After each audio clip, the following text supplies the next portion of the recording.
안녕하세요. 간단히 제 소개를 하고 사연을 시작하는 게 좋겠죠? 저는 이제 막 신혼의 단꿈에 젖어서 살고 있던 40대 초반의 남자 구독자입니다. 다른 사람들에 비해서 결혼을 좀 늦게 한 편인데, 뭐 문제가 있어서 그런 건 아니고요. 정말 죽어라 일만 하고 살다 보니까 그렇게 됐네요. 30대 후반이 되어가면서 벌이도 꽤 높아지고 결혼을 안 하고 혼자 살아도 되겠는데 생각이 들 때쯤에 친구 녀석들이 그러더라고요. 그 시기 지나쳐 버리면 정말로 혼자 살아야 된다고. 결혼을 하면 네가 몰랐던 또 다른 세상이 펼쳐진다면서요. 그렇게 친구와 소개팅으로 지금의 와이프를 만나게 되었습니다. 저는 수출 관련 일을 하고 있어서 1년 중에 절반은 해외에 나가 있다고 해도 과언이 아니에요. 단순히 제 생각만 해서 그랬던 건 아니고 한국에 혼자 남아 있어야 할 아내가 외로울까 봐 정말 더 많은 신경을 쓰면서 지냈죠.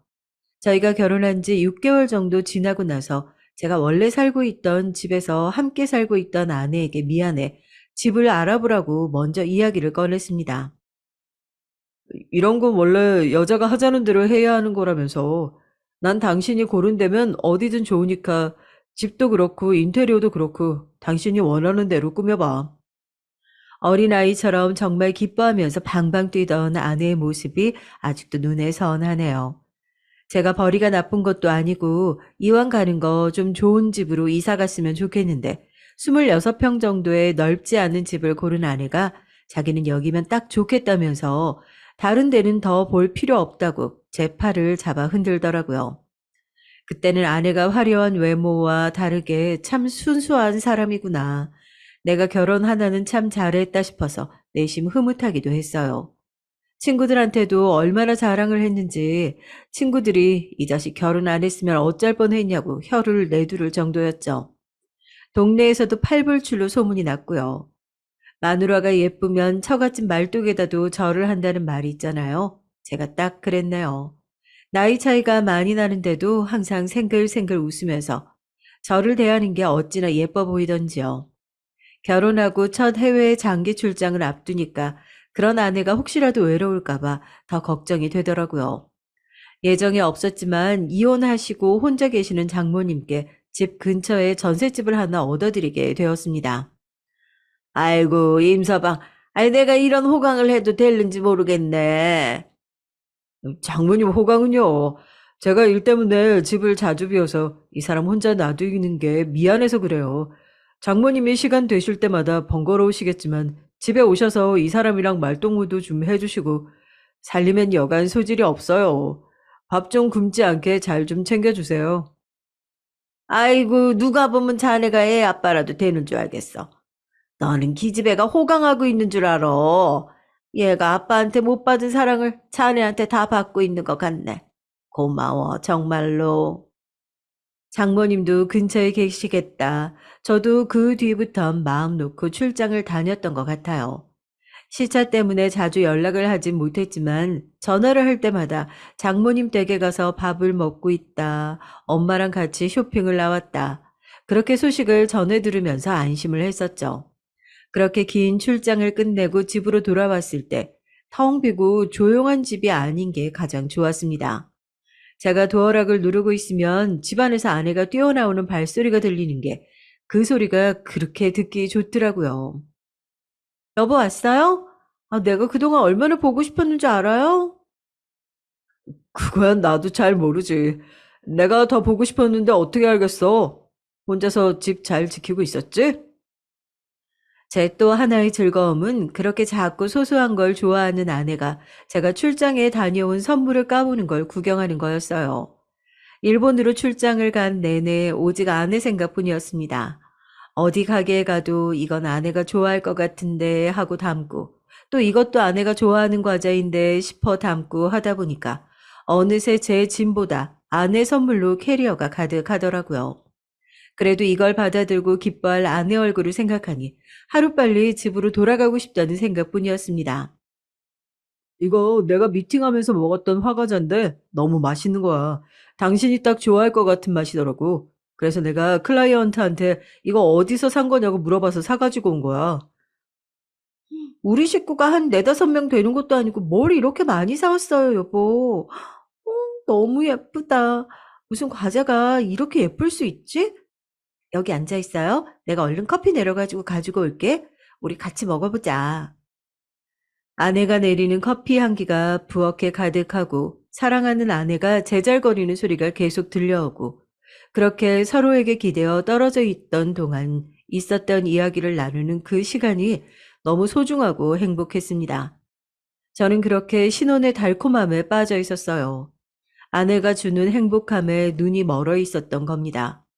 저희의 행복에 조금씩 금이 가기 시작했던 건 아주 사소한 일 때문이었어요. 저희 아내는 술을 입에도 안 대는 사람이에요.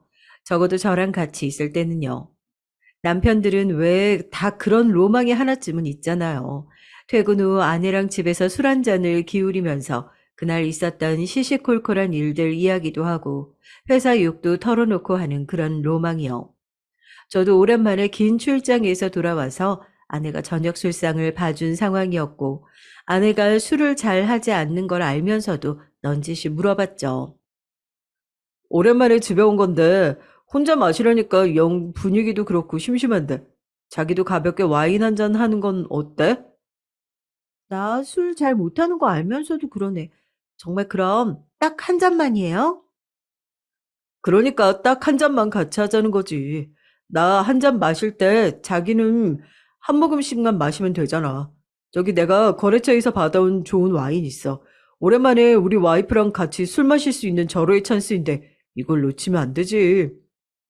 계속 난처해 하다가 집에서 마시는 건데 뭐 어떠냐. 실수를 하더라도 나밖에 없는데 부끄러울 일이 있냐면서 아내를 졸랐습니다. 결국 제 성화에 못 이겨서 알겠다고 하는 아내를 놓치지 않고 구석에 놔둔 와인을 땄죠. 아내 말로는 자기가 술이 너무 약해서 한 두 모금만 마셔도 금방 취해버린다면서 혹시 취해서 먼저 잠들더라도 그러려니 해달라고 하더군요. 그게 뭐 대수인가요?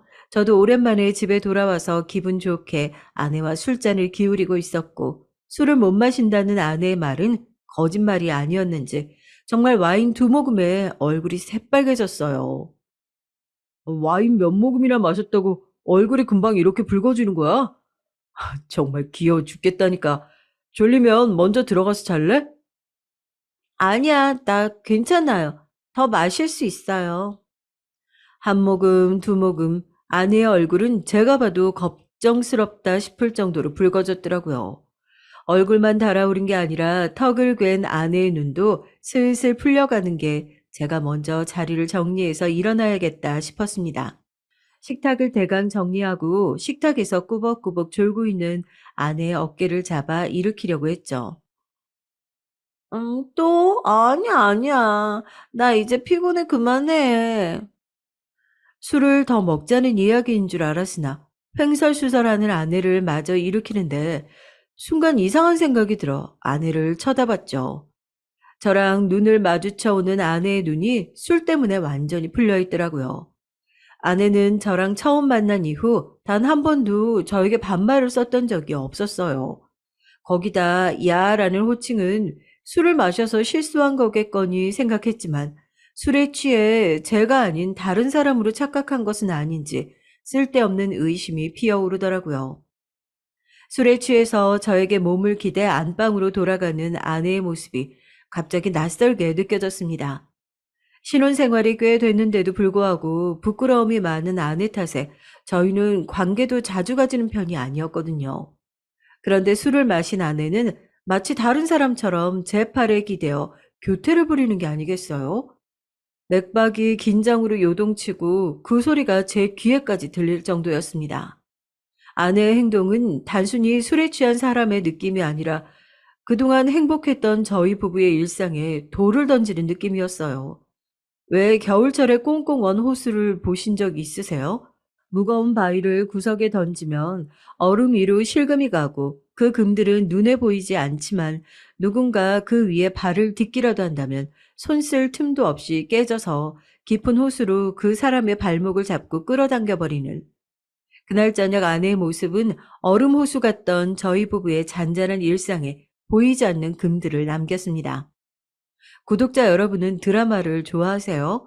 저희 아내는 집에 있는 시간이 길다 보니 제가 없으면 대부분의 시간을 드라마를 보면서 보내곤 합니다. 최근에는 저한테 부부의 세계를 봤냐며 요즘 엄청나게 유행하는 드라마라고 붙어 앉아 신나게 내용을 설명해 주었던 기억이 있어요. 거기서 주인공인 김희애가 남편의 바람을 의심하기 시작하면서 평소에 보이지 않았던 것들을 보게 된다는 내용이 있었는데 그게 갑자기 기억이 나더라고요. 그때 드라마에서 김희애가 남편의 목도리를 유심히 살펴보다 평소라면 보이지도 않았을 머리카락이 눈에 들어오고 그걸 떼어내는 장면이 있어요. 그 이야기를 왜 하냐고요? 아내의 외도를 의심하게 된 그 순간부터 자꾸 눈에 보이지 않아야 할 것들이 보이고 마음에 밟혔기 때문입니다. 당신 술을 못 마신다는 이야기 정말인가 봐. 어제 나한테 했던 이야기 기억해? 와인 한 잔 마시고 엄청 취해서 횡설수설 했는데. 어머, 정말요? 어떡하지? 아, 내가 혹시 술 마시고 실수했던 거 아니에요? 나 정말 하나도 기억이 안 나서 혹시라도 내가 기분 나쁜 얘기했다면 그냥 주정인가 보다 하고 잊어버려요.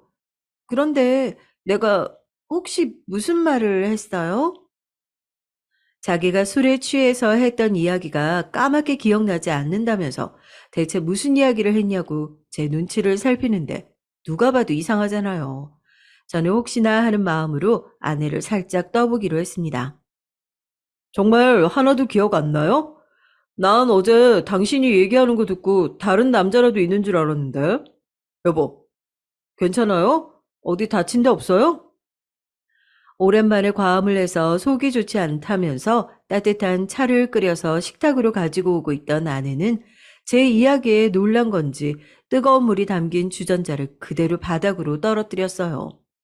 사방으로 유리 파편이 튀고 뜨거운 물을 쏟은 아내가 얼마나 놀란 건지 꼼짝도 못하고 바닥에 그대로 서 있어서 저는 얼른 아내를 들쳐업고 병원으로 갔죠. 미안해요. 내가 장난이 과했어. 당신이 그렇게 놀랄 줄도 모르고 발은 괜찮아? 따갑지 않아? 의사 선생님이 흉 안 남으려면 연고 잘 발라줘야 한다고 하던데. 발 쪽에 약한 화상을 입고 붕대를 감은 아내와 차를 타고 집으로 돌아오는데 괜시리 미안하더라고요.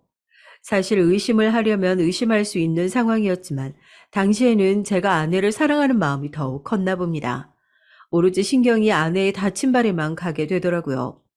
그래서 어제 있었던 이야기를 솔직하게 얘기했죠. 당신이 그렇게 말하는데 순간 가슴이 철렁하더라니까.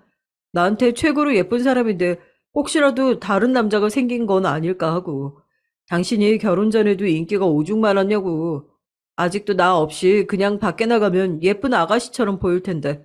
그래서 내가 일부러 결혼 반지도 더 잘 보이라고 주먹만한 다이아로 하자고 했던 거잖아. 놀란 아내를 달래기 위해 한 손으로 아내의 손을 꼭 잡고 우스갯소리를 늘어놓으니까 그제서야 아내도 긴장이 풀렸는지 웃어 보이더라고요.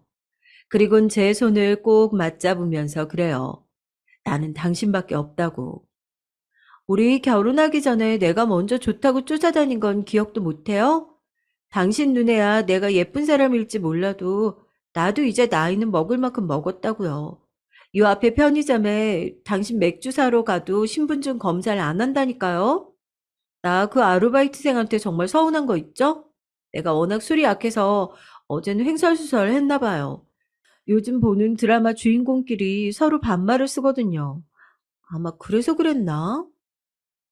아내가 그 얘기를 하는데 괜히 더 미안해지더라고요. 제가 집을 비우는 동안 말동무를 할 수 있는 상대라고는 장모님밖에 없을 거고 대부분은 집에서 드라마를 틀어놓고 외롭게 시간을 보냈을 테니까요. 제가 집에 들어오면 아내가 종종 TV를 켜놓은 채로 잠들어 있어서 잘 때는 깊게 잠들 수 없으니까 TV를 꼭 끄고 자라고 해도 자기는 집안이 너무 적막하면 정말 혼자 있는 것 같아서 무섭고 싫답니다. 그래서 잠깐 나갔다 들어와도 이렇게 시끌시끌하게 TV 소리가 나야지 덜 외로운 것 같다면서요. 아내가 그렇게 외롭게 집에만 있는 게 저한테는 가장 걱정이었습니다.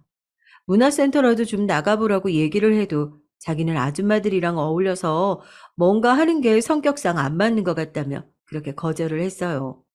제 생각에도 늘 소심하고 자기 이야기를 강단 있게 하지 못하는 아내가 동네 아줌마들 등살에 휩쓸려서 거절도 못하고 여기저기 끌려다닐 걸 생각하면서 차라리 집에 있는 게 낫지 싶기도 했어요. 그건 더 이상 강요하지 못했었죠.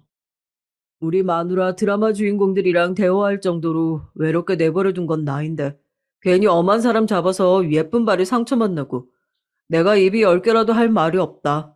당신 발 다 나오면 같이 백화점으로 쇼핑이라도 가자. 잘못했으면 벌을 받아야지.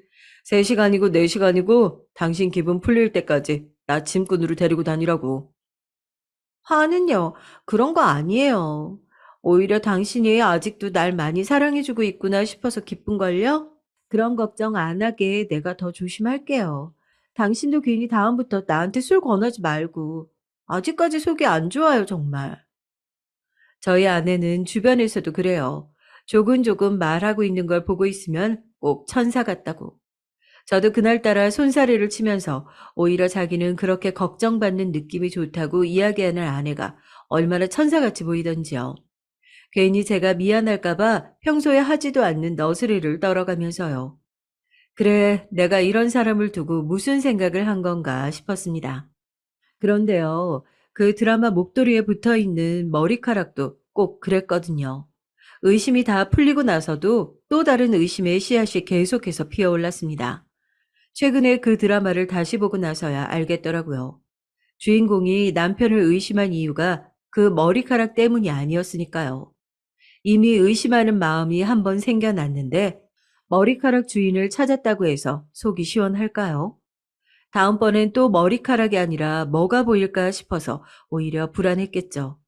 저 역시도 그랬습니다. 속 시원하진 않지만 아내에 대해서 피어오른 의심이 가라앉았음에도 불구하고 그 후로 다른 게 계속 보이기 시작했어요. 요컨대 저희 아내는 핸드폰을 거의 사용하지 않습니다. 아내가 무슨 원시인도 아니고 핸드폰을 사용하지 않냐 하실 텐데 취미가 독서라 핸드폰은 거의 음악을 듣는 용도로만 사용하거든요. 아주 가끔씩 연락 오는 동창들을 제외하면 하루 종일 연락은 저나 장모님하고만 하는 정도고요. 충전을 해놓고 나서 3, 4일 동안 핸드폰 충전을 다시 안 해도 배터리가 남아있을 정도니까 더 이상 말하지 않아도 아시겠죠? 그런데 그런 아내가 얼마 전부터 핸드폰에 부쩍 신경을 많이 쓰는 것 같다고 느껴졌어요. 여보, 혹시 내 핸드폰 어디에 있는지 못 봤어요? 글쎄, 뭐 안방이나 있지 않겠어? 분리수거하러 간다고 하지 않았어? 핸드폰은 갑자기 왜 찾아? 아니, 아니에요. 나 이거 얼른 버리고 마트도 잠깐 다녀올게요. 어디 이동할 때 핸드폰을 잘 찾지 않았던 아내였는데, 이제는 손에서 핸드폰이 없으면 불안한가 싶을 정도로 핸드폰을 찾고 있으니까, 당연히 이상하게 생각할 만하지 않나요? 그리고 이건 아주 사소한 거지만 핸드폰을 들여다보고 있던 아내가 누군가에게 답장을 하고 핸드폰을 뒤집어서 내려놓는 겁니다. 솔직히 이런 것까지 집착하게 되는 제 모습이 저도 너무 싫지만 평소와 다른 행동을 하는 아내의 모습이 하나부터 열까지 이상해 보이더라고요.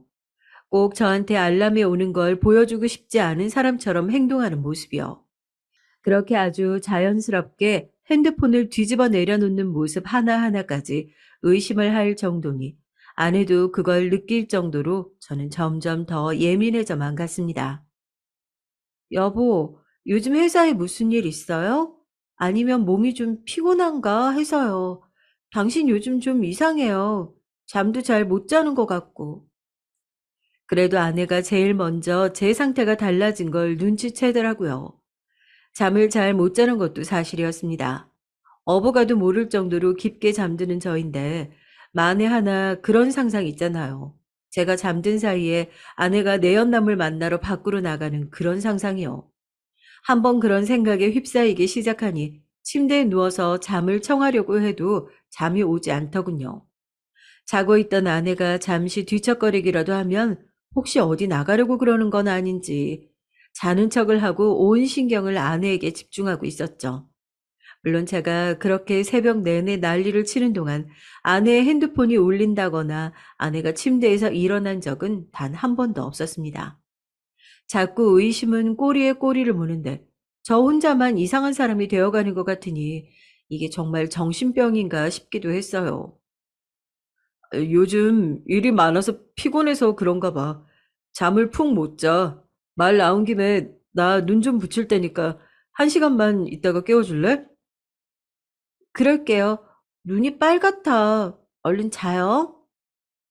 평소보다 훨씬 더 피곤해 보인다면서 푹 자야 한다고 제 이부자리를 정리해주고 암막 커튼까지 치는 아내의 뒷모습을 보면서 또 한 번 괴로움을 느꼈어요. 저렇게 착한 사람을 놔두고 대체 나는 뭐가 의심스러워서 자꾸 이런 상상을 하는 건지 싶어서요. 그렇게 제가 잠에 푹 들 수 있도록 침대 옆에 앉아 제 가슴을 토닥거리던 아내의 손길을 느끼면서 까무룩 잠에 빠졌습니다. 자고 일어나니 1시간 후에 깨워주기로 한 아내는 집에 온데간데 없고 3시간이 넘게 흘러가 있더라고요. 침대에서 급하게 몸을 일으켜서 아내를 찾으려고 하는데 현관문이 열리는 소리가 나더니 장바구니를 든 아내가 집으로 돌아왔습니다. 1시간 후에 깨워달라고 했잖아. 어딜 갔다 온 거야? 제 목소리인가 싶을 정도로 날카롭게 말이 나가더라고요. 아내는 아무 일도 없었단 듯이 장바구니를 식탁에 내려놓으면서 대답했습니다. 당신이 너무 곤히 자고 있어서 깨울 수가 있어야죠. 저녁 준비해야 되니까 잠깐 마트 가서 장을 보고 온다는 걸 식탁에 쪽지도 못 남기고 갔네요. 미안해요. 당신이 자면서 계속 뒤척거리는 거 내가 모를 줄 알았어요? 오랜만에 깊게 잠든 것 같아서 이럴 때라도 좀 쉬었으면 좋겠다 싶어서 따로 안 깨운 건데. 아무리 그래도 내가 1시간 후에 깨워달라고 했잖아. 마트 다녀온 건 맞아? 여보, 갑자기 그게 무슨 얘기예요? 이렇게 장까지 다 봐서 왔잖아요. 당신 요즘 피곤해서 정말 많이 예민해진 것 같아요. 당신 좋아하는 샤브샤브 해주려고 장을 잔뜩 봐왔어요. 피곤할 텐데 얼른 씻고 나와요. 같이 저녁 준비하게. 밖에 미세먼지 엄청나요. 나도 얼른 샤워부터 하고 와야겠어요. 이웃과 아내가 욕실로 들어가 씻는 소리가 들리고 저는 거실에 앉아서 머리를 감싸고 한숨을 내쉬었습니다. 사실 아내를 의심하게 된 계기는 아내와의 술자리, 그거 딱 하나뿐이었어요. 평소랑 다른 말투에 다른 호칭을 쓰는 게 이상해서요. 그런데 어쩌다가 의심이 꼬리에 꼬리를 물고 여기까지 오게 된 건지 저도 저 스스로 좀 진정할 필요가 있다고 생각을 했죠. 샤워를 막 하고 나와서 저녁 준비를 하려는 아내의 뒤로 다가가 젖어있는 머리카락을 수건으로 닦아주었습니다. 당신 말대로 내가 요즘 잠을 못 자서 그런지 많이 예민해진 것 같아. 당신한테 화내려고 했던 건 아닌데. 이렇게 젖은 머리 놔두면 감기 걸린다니까? 들어가자. 내가 말려줄게. 아내의 머리를 말려주면서도 아내의 목과 어깨에 내가 모르는 다른 사람의 흔적이 남아있을까 눈으로 쫓고 있는 저 스스로를 발견하고 아무래도 병원에 가서 상담을 받아보는 게 좋겠다 싶었죠. 아무런 잘못이 없는 아내를 의심하는 것 자체가 저 스스로 고장나 있는 상태라고 느껴졌으니까요. 그런데 제가 아픈 사람이 아니라 합리적인 의심을 하고 있다는 것을 곧 깨닫게 되는 계기가 찾아왔습니다. 그날 시작도 아주 사소한 것으로부터였어요. 토요일 낮이라 늦지막이 일어나서 아내와 점심을 먹고 설거지를 하고 빨래를 돌리고 밀려있는 아내의 집안일을 도와주면서 그렇게 주말 오후가 흘러가고 있었습니다. 분리수거는 언제나 제 담당이었으니까 택배 박스며 쓰레기 봉투를 챙겨서 분리수거를 하러 가고 있었죠. 그런데 분리수거 더미 사이로 익숙한 박스가 보이는 겁니다. 제가 얼마 전 출장을 갔다 와서 아내가 좋아할 것 같아 사왔던 화과자 박스였어요.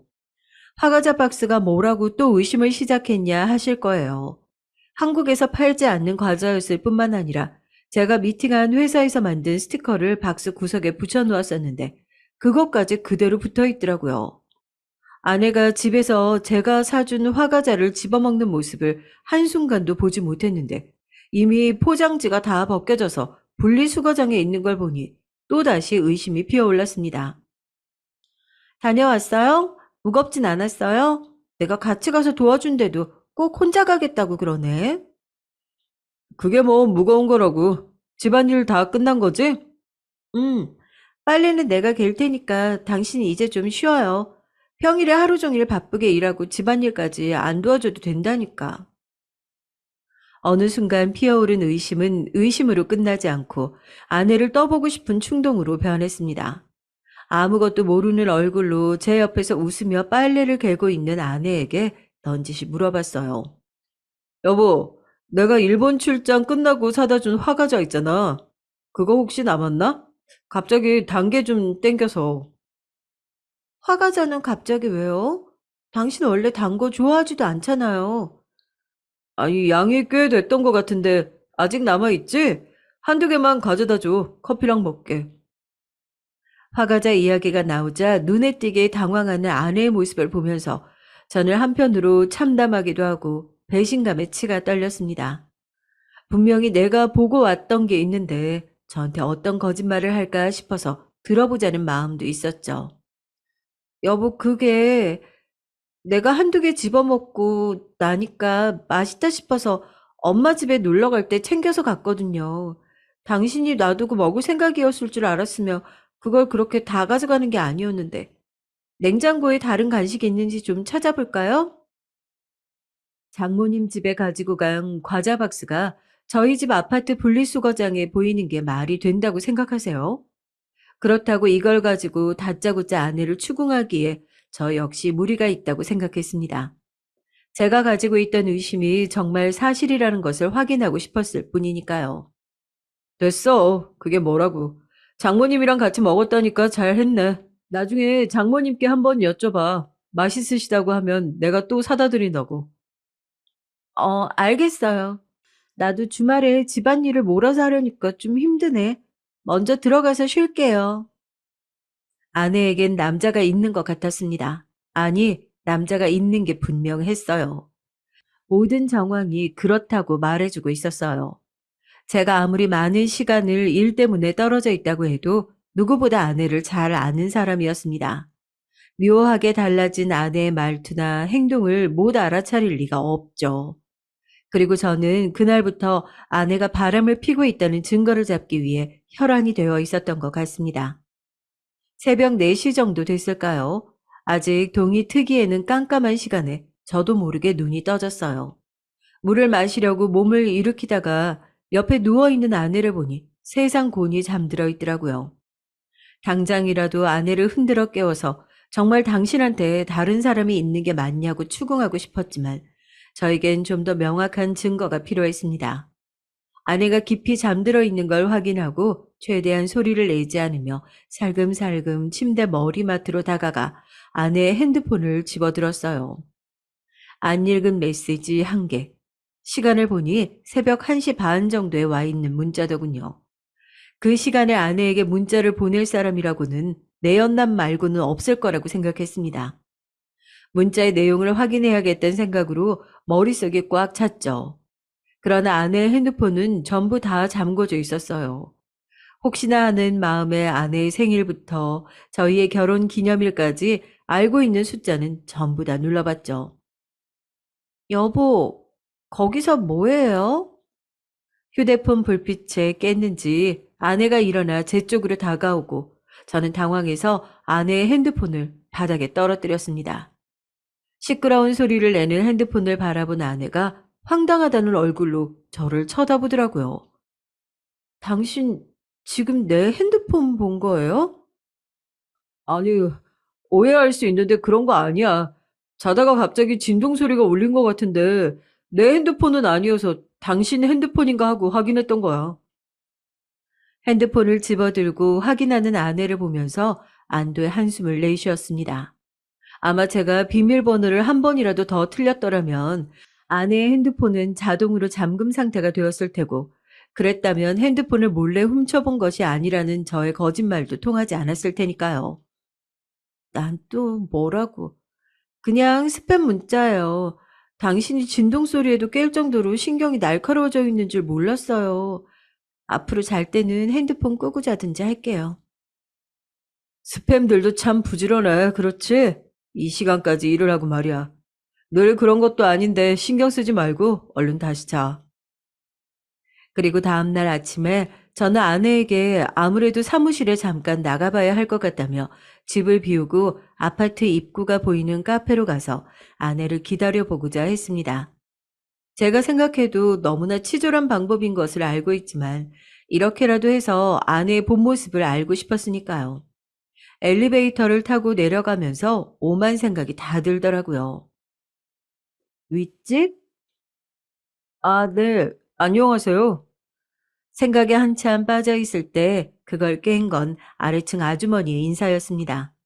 제가 자주 집을 비우는지라 못 알아보실 줄 알았는데 마주칠 때마다 종종 도와드렸던 덕인지 얼굴을 알아보고 인사를 하시더라고요. 아니, 그 집 세댁은 왜 그렇게 예민해? 아니, 저번에 내가 일 크게 만들기 싫어서 조용히 넘어갔다고 전해. 라며 휙 가버리시더라고요. 마주보는 집에도 젊은 부부가 살고 있어서 저 집 와이프랑 무슨 일이 있었나 하고 말았죠. 오로지 머릿속은 다른 생각뿐이었으니까요. 카페에 도착해서 음료를 다 비워가는데도 아내의 모습이 보이지 않길래 짐을 싸서 자리를 옮기려고 하는데 오늘 종일 집에만 있을 거라던 아내가 화장까지 하고 외출을 하고 있었습니다. 저는 얼른 일어나 아내의 뒤를 몰래 쫓아갔죠. 대체 어디를 가고 누구를 만나길래 어느샌가 이렇게 비밀스러운 사람이 되어 있는 거지 하고요. 아내는 목적지가 분명한 듯이 나아가다가 버스 정류장에서 어떤 남자와 마주치고는 활짝 웃는 게 아니겠습니까? 그래, 그럼 그렇지. 머릿속으로만 상상하던 아내의 외도를 실제로 마주하게 된다는 건 정말 끔찍한 일이었습니다. 그동안 아내와 함께했던 시간들이 머릿속으로 스쳐 지나가더라고요. 대체 난 뭘 위해서 그렇게 열심히 일을 하고 열심히 가정을 지키려고 애를 썼나 싶었어요. 남자는 나이가 좀 있어 보였습니다. 머리가 희끗하게 센 남자의 팔짱을 끼는 순간에는 저도 참지 못하고 남자의 멱살을 잡아 아내에게서 떼어놨어요. 지금 누구 마누라한테 손을 대는 거야, 이 새끼야? 여보, 지금 뭐 하는 거예요? 당장 그 손 놔요. 저에게 멱살을 잡힌 남자는 거의 노인이더군요. 대체 제가 이 노인보다 뭐가 모자라서 아내가 이렇게 해찰을 하게 되었는지 믿기지가 않았습니다. 저에게 멱살을 잡혀 힘없이 흔들리던 남자는 어이가 없다는 듯이 허허 웃으면서 제 손을 떼더라고요. 자네가 우리 딸 남편인가? 예? 딸이요? 어쩜 좋아.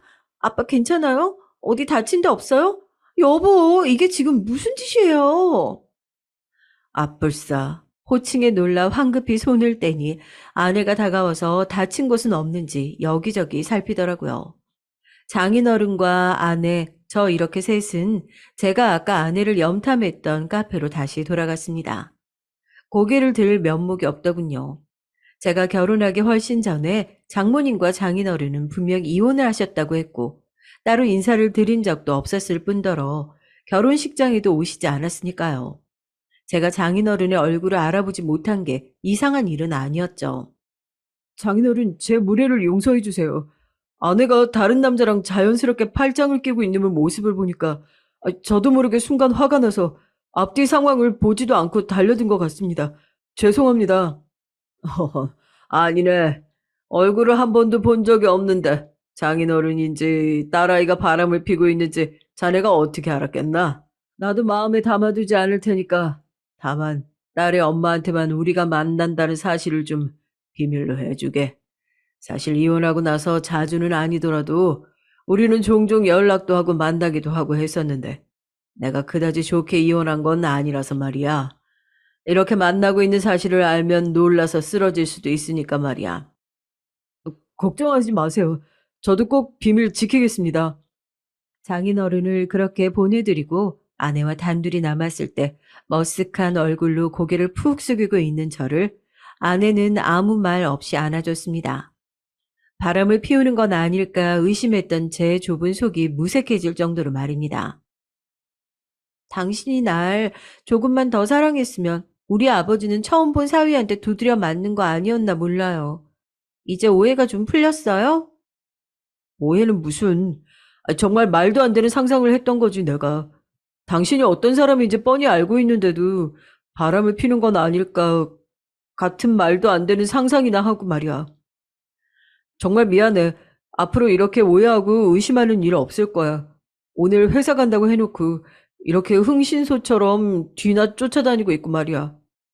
거짓말한 거 용서해 줄래? 아, 어쩌겠어요. 내가 이번에도 참고 넘어가야지. 아, 그런데 당신 혹시 아래층 아주머니랑 무슨 일 있었어? 불현듯 오늘 엘리베이터에서 있었던 일이 생각나 아내에게 얘기하니 자기는 아래층 아주머니랑 말도 섞어본 적이 없답니다.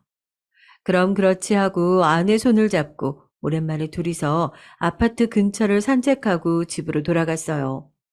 장인 어른과의 말도 안 되는 첫 만남이 그렇게 끝나고 저도 어느 정도 아내에 대한 의심을 걷어낼 수 있었습니다. 사실 제가 이렇게 더 예민하게 군대는 이유가 있었어요.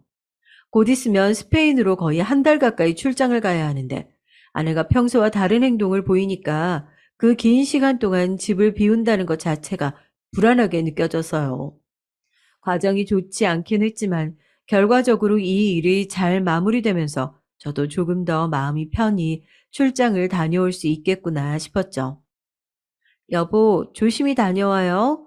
올 때 기념품 사오는 거 꼭 잊지 말고요. 밥 잘 챙겨 먹고 무슨 일 있으면 장모님한테 도와달라고 해. 그러라고 가까운데 집 얻어드린 거니까.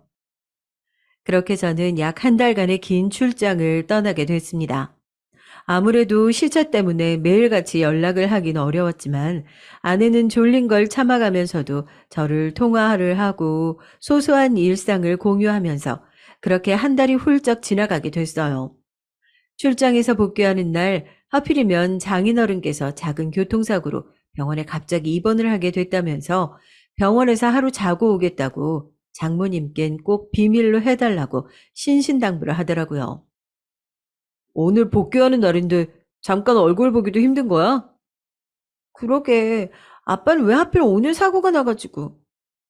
출장이 끝나고 아내에게 줄 선물을 양손에 바리바리 싸들고 온 저는 갑작스러운 장인어른의 사고 소식에 아쉬움이 가득했습니다. 하루라도 빨리 아내를 보고 싶어서 퇴근 이후에도 무리해 일을 하면서 복귀 일정을 앞당겼던 거니까요. 그래도 얼른 아내의 손길이 닿아 있는 집으로 돌아가서 푹 쉴 생각에 콧노래를 부르며 엘리베이터에 올라탔습니다. 엘리베이터가 잠깐 아래층에서 멈추고 내려오는 엘리베이터를 기다리던 아래층 아주머니가 대뜸 엘리베이터 버튼을 누르더라고요. 아주머니 이거 올라가는 거예요. 내려오는 엘리베이터는 잠깐 기다리셔야 할 것 같은데요. 맞지? 윗집. 엘리베이터 잡은 거 아니야. 그쪽 잡은 거지. 됐어. 빨리 내려봐. 다짜고짜 제 팔목을 잡아 엘리베이터 밖으로 잡아 끄는 아주머니의 모습에 당황할 수밖에 없었죠. 언제 봤다고 이러나 싶고 이웃끼리 친하게 지내지도 않았을 뿐더러 엘리베이터에서 오며 가며 인사 몇 마디 나눈 게 다였는데요. 아주머니 지금 무리하게 뭐 하시는 거예요? 하실 말씀이 있으면 여기서 하세요.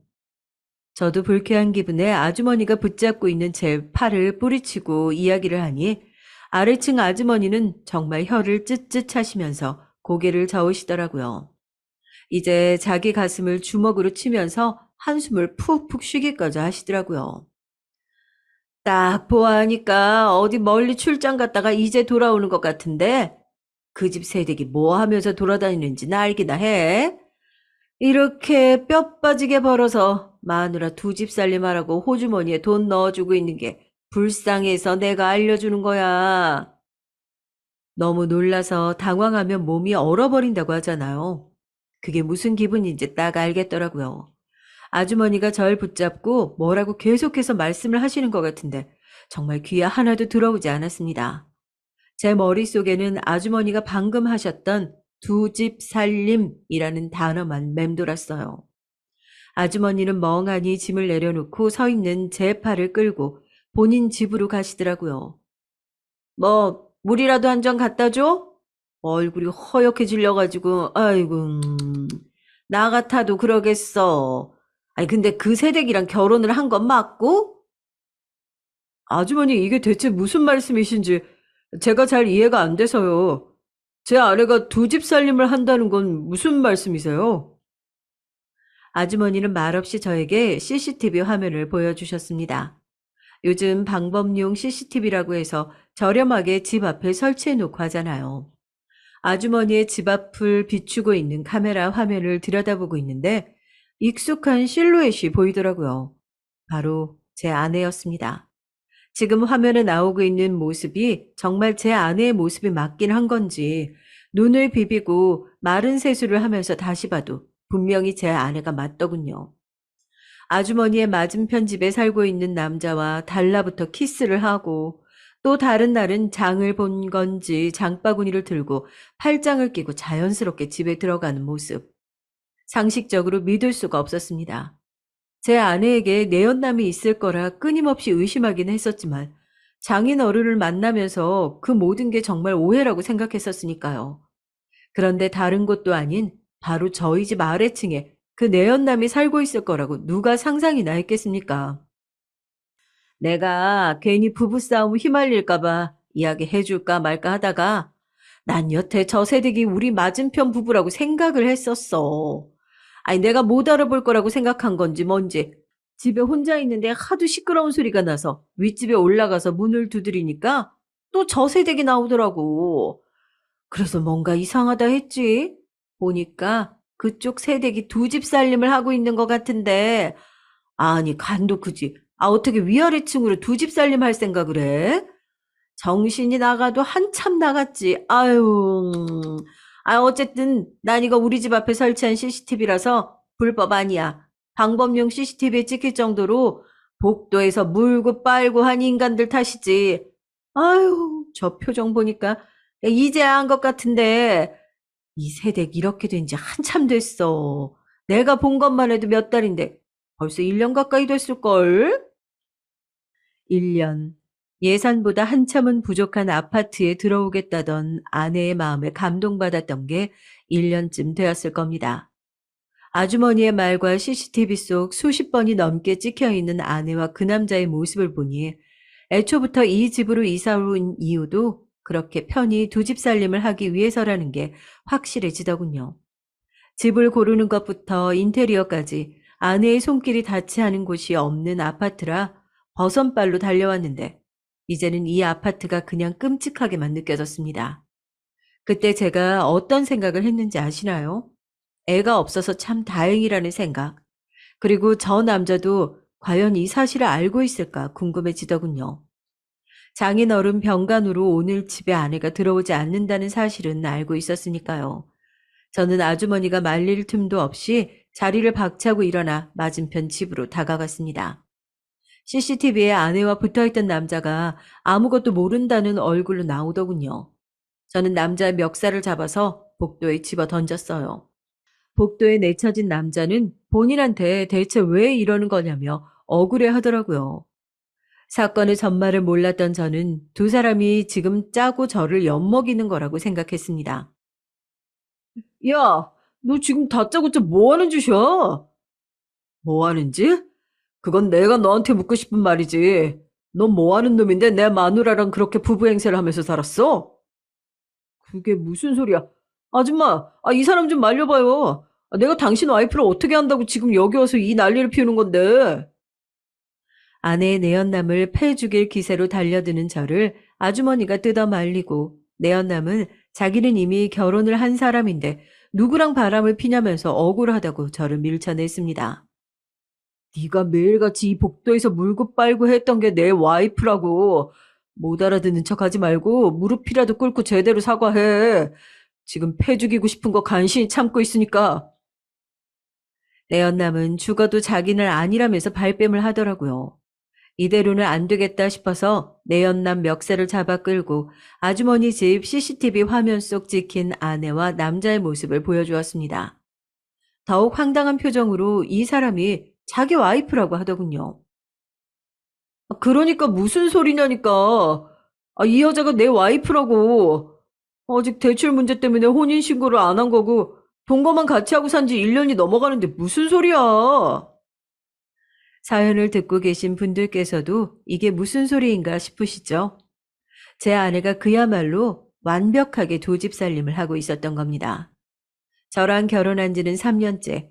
남자와는 차마 제 입으로 옮기기도 싫지만 술집에서 만난 사이랍니다. 남자를 따라서 들어간 집 안은 더 가관이었어요. 아내의 취향으로 완벽하게 꾸며진 집이 저희 집 말고도 또 있더라고요. 거실에는 제 아내가 웨딩드레스를 입고 찍은 결혼 사진까지 걸려 있었습니다. 분노를 넘어서 그냥 황당하더라고요. 아무리 제가 출장으로 집을 자주 비우고 산다지만 정말 뻔뻔하고 간 크게 아파트 한 층 사이로 두 집 살림을 할 생각을 했다는 게 믿어지시나요? 제가 아내의 내연남이라고 생각했던 남자 역시 제 아내에게 속았다면서 망연자실하더군요. 이어지는 이야기는 더 가관이었습니다. 동거를 하면서도 저한테 계속 돈이 필요하다고 장인어른 장모님 몸이 안 좋으시다고 해서 결혼 전에 만나뵌 적이 한 번도 없었어요. 병원비는 아내한테 꼬박꼬박 붙이고 있었고요. 저도 혼인신고를 안 하고 산 게 마음에 걸리긴 했었는데 대출 때문에 혼인신고는 나중에 하는 게 더 유리하다면서 전 정말 아내 말을 믿었던 죄밖에 없어요. 아래층에 와보니 제가 아내를 위해 출장을 다녀와서 사준 선물들이 이 집에 다 와 있더군요. 내연남의 이야기를 들어보니 제 아내의 거짓말은 거기서 끝이 아니었습니다. 무역 관련 일을 해서 해외 출장이 잦아서 집을 비우는 날이 많았답니다. 날짜를 비교해 보니 제가 출장을 가면 아랫집에 가서 살림을 하고 제가 출장에서 복귀하는 날이면 여기다가는 본인이 해외 출장을 간다면서 다시 저희 집으로 들어왔던 거더군요. 내연남이 믿지 않을까봐 제가 출장 후 사왔던 기념품들을 이 집에 가져다 준 거더라고요. 배신감에 치가 떨렸죠. 그것보다는 이걸 앞으로 어떻게 수습해야 할지가 더욱 막막했습니다. 제 전화를 받고 혼비백산에서 뛰어온 아내는 저랑 내연남이 한자리에 모여있는 모습을 보고 얼굴이 하얗게 질리더니 바닥에 엎드려서 빌더라고요. 다 본인 잘못이라면서요. 여보, 정말 미안해요. 나 정말 두 사람을 속이려고 그랬던 게 아니야. 자기야, 정말 믿어줘. 아버지가 갑자기 몸이 안 좋아지셔서 생활비가 부족해서 부탁했던 건 맞아. 내가 그 돈은 정말 어떻게 해서든지 갚을게. 넌 끝까지 뻔뻔하게 거짓말이구나. 우리가 지금 이 자리에서 네가 한 거짓말들 하나하나 맞춰봐야 정신을 차릴래? 아버지가 아프다는 이야기도 거짓말입니다. 얼마 전에 마주쳤어요. 병원에 계시긴커녕 멀쩡히 걸어 다니시는걸요? 너 오늘 너희 아버지 교통사고 나서 간 건 맞긴 하니? 또 우리처럼 어디 안 보이는 데다 살림 차려놓은 건 아니고? 끝까지 뻔뻔하게 눈 하나 깜짝 안 하는 아내였던 여자의 모습을 보면서 차라리 지금이라도 이 여자의 실체를 알게 된 것에 감사할 지경이었습니다. 저는 그날로 이삿집 센터를 불러 집에 있는 아내의 모든 짐을 아내와 관련된 모든 것들을 다 정리했어요. 그건 뭐 아랫집 남자도 마찬가지인 것 같더군요. 솔직히 제가 내다버린 아내를 아랫집에서 다시 주워갈까봐 걱정도 했었는데 괜한 걱정이었어요. 하마터면 한 아내의 본처와 첩이 될 뻔했던 저희는 지금 혼인무효 소송과 사기죄로 아내를 고소한 상태입니다. 경제적인 능력이 전혀 없던 아내가 소송과 관련해서 변제할 능력이 전혀 없다고 해서 아마 실형까지 가게 되지 않을까 생각하고 있어요. 장모님께 드린 집 역시 바로 연락해 정리했습니다. 본인 딸이 그런 끔찍한 짓을 저질렀다는 것을 전혀 모르고 계시는 눈치더라고요. 더 말을 섞고 싶지도 않아서 문자로 아내가 나와 있는 두 개의 결혼식 사진을 보내고 나머지 가정교육은 알아서 시켜주시길 바란다고 하니 장문의 사과 메시지와 함께 최근에 집을 비웠다는 연락을 받았습니다. 맞아요. 시원하게 아내와 장모님을 쫓아내고 고소를 통해서 나머지 죗값을 다 치르게 할 예정이지만 저와 그 남자가 받았던 마음의 상처를 비교했을 때 발톱의 때만큼이나 되겠어요. 그렇지만 평생 아내의 속임수에 넘어가서 장님으로 살지 않아도 되는 지금이 오히려 행복한 거다. 스스로를 그렇게 위로하면서 살아가 볼 예정입니다. 제 긴 사연을 들어주셔서 감사합니다. 사연을 들으시는 구독자분들께서는 부디 사랑하는 사람이 주는 믿음과 신뢰를 끝까지 지킬 수 있는 그런 분들이길 간절하게 바라봅니다. 저 역시 하루빨리 마음의 상처를 극복하고 이제는 정말 믿음을 줄 수 있는 사람을 다시 만날 수 있길 응원해 주세요. 감사합니다. 안녕하세요. 저는 이제 막 막내까지 대학을 졸업시키고 남편과 함께 지난 인생을 돌아보며 잠시 휴식을 취하는 새 아이의 엄마입니다. 직장 생활을 꾸준히 하면서 새 아이를 길러내기란 정말 쉽지 않았어요. 정말 목숨과도 바꾸지 않을 소중한 내 새끼리들이기에 온 힘을 다해 길렀지만 그러면서도 저의 소중한 커리어도 놓치고 싶지 않았기에 두 배, 세 배로 더 힘들었던 것 같아요. 아마 저 같은 워킹맘들은 저의 심정을 아주 많이 공감하실 겁니다. 그래도 혼신을 다해 육아와 제 일에 집중한 끝에 이제야 조금 인생에서 한숨을 돌릴 수 있는 시간이 다가왔네요. 저와 남편은 집안 어른들의 중매로 만났습니다. 시부모님들은 오래전부터 식당을 크게 운영해 많은 돈을 버셨는데 나중에는 그것을 법인화해서 유통 분야에까지 손을 대면서 국내 요식업과 식품 유통 분야에서 꽤 알아주는 큰 규모의 회사로까지 발전을 시켰어요. 저희 집안 역시 아버지께서 사업을 오랫동안 해오시면서 업계에서 알아주는 명문가이기 때문에 사실 지금 남편 집안이 아니어도 제가 어릴 적부터 영향력 있는 집안에서 잊을만 하면 혼담이 오고 가곤 했어요. 그럼에도 아빠가 지금의 남편 집안을 선택하신 것은 다름 아닌 남편의 됨됨이를 좋게 보셨기 때문이었죠. 영화나 드라마에서 보면 명문 기업가나 자녀들이 심심치 않게 나오는데 대부분 좋게 표현되는 경우가 별로 없죠. 물론 영화나 드라마에서는 과장이 심하긴 하지만 완전히 없는 얘기도 아니에요. 실제로 인성이 별로인 사람들을 왕왕 보거든요. 저희 사촌 언니 같은 경우만 해도 좋은 기업가 집안에서 중매가 들어와서 뒤도 안 돌아보고 흔쾌히 결혼을 했는데 알고 보니 사촌 형부가 알코올 중독자에 하루가 멀다 하고 집안 물건을 집어던지는 굉장히 공격적인 사람이었대요. 그런 사촌 형부의 공격성을 도저히 견딜 수가 없었던 사촌 언니는 금세 이혼을 했습니다. 아빠도 조카가 상대 집안의 명성만 보고 섣불리 결혼했다가 실패한 조카의 사례를 옆에서 지켜보셨기 때문에 저의 결혼에 더욱더 신중하실 수밖에 없었죠. 처음에 혼담이 오갈 때쯤이었을까요? 웬 멀끔한 청년이 아버지 회사로 찾아와 뵙기를 청했대요. 안녕하십니까, 대표님. 저는 주식회사 다인통상의 장남 김준태라고 합니다. 아, 그래요? 아, 반가워요. 그런데 여기까지는 어쩐 일로? 이번에 부모님들 사이에서 혼담이 오간다고 들었습니다. 그래서 성사 여부와 상관없이 먼저 제가 찾아뵙고 인사드리는 것이 도리인 것 같아서 이렇게 찾아뵙게 됐습니다. 바쁘신 중에 시간 내주셔서 대단히 감사드립니다. 저는 대표님을 오래전부터 기업가로서 존경해왔고 앞으로 제가 부모님의 회사를 물려받는다면 꼭 대표님과 같은 훌륭한 철학을 가지고 회사를 운영해보고 싶었습니다. 혹시나 혼인이 성사가 되지 않아도 괜찮습니다. 저는 두 집안의 혼담이 계기가 되어 이렇게 대표님을 마주할 수 있다는 자체를 영광으로 여기겠습니다.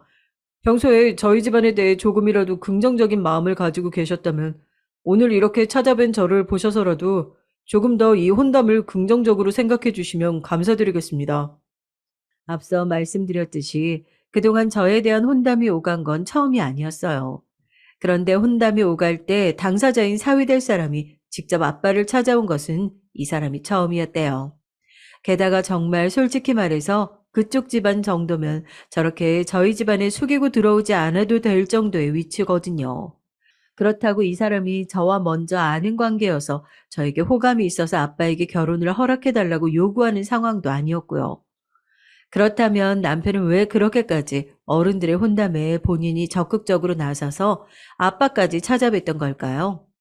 나중에 남편의 말을 들어보니 부모님끼리의 혼담에 수동적으로 임하기보다는 장남으로서의 책임감으로 더 주도적으로 자신의 혼인을 이끌어가고 싶었대요. 자신의 혼인은 자신 혼자만의 혼인으로 끝나는 것이 아니라 자신의 가문을 대표하는 행위이며 자신의 혼인으로 가업에 미칠 수 있는 영향을 생각해서 단순히 어른들이 맺어주는 결혼을 주체적이지 못하게 하고 싶지 않았다고요. 그런 와중에 마주한 혼담에 장인어른이 되실 분이 실제로 자신의 존경하던 경영인이었던 저희 아빠였다고 하니 더 적극적일 수 있었던 거죠. 여기까지 들으시는 청취자 여러분께서는 그저 남편이 예비 장인어른에게 아부하는 정도로밖에 안 여겨지실지도 모르겠어요. 하지만 아빠 눈에는 그렇게 보이지 않았대요.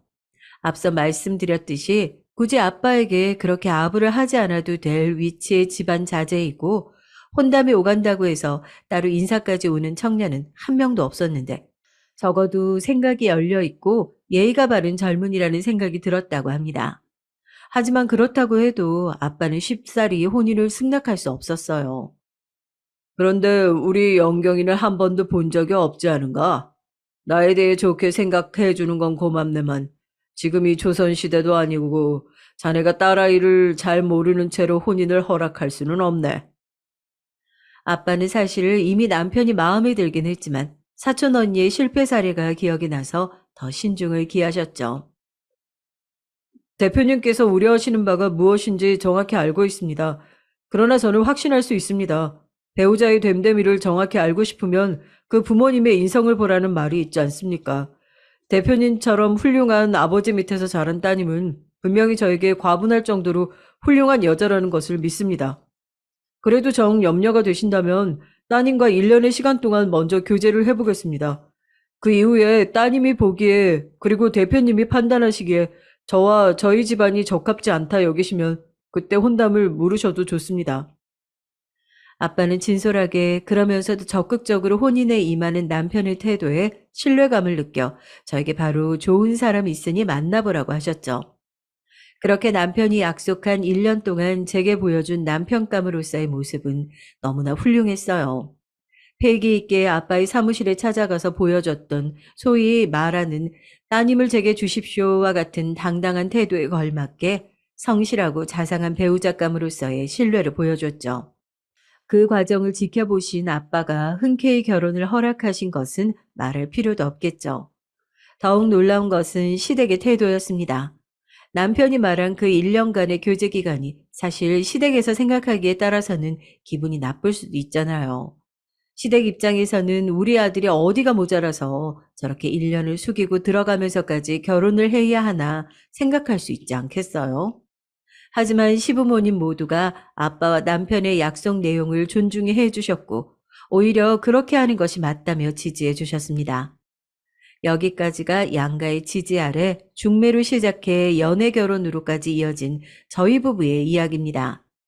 여기까지 들으면 동화 속에 등장하는 것처럼 그들은 그렇게 영원히 행복하게 살았습니다 하면서 끝날 것 같으시죠?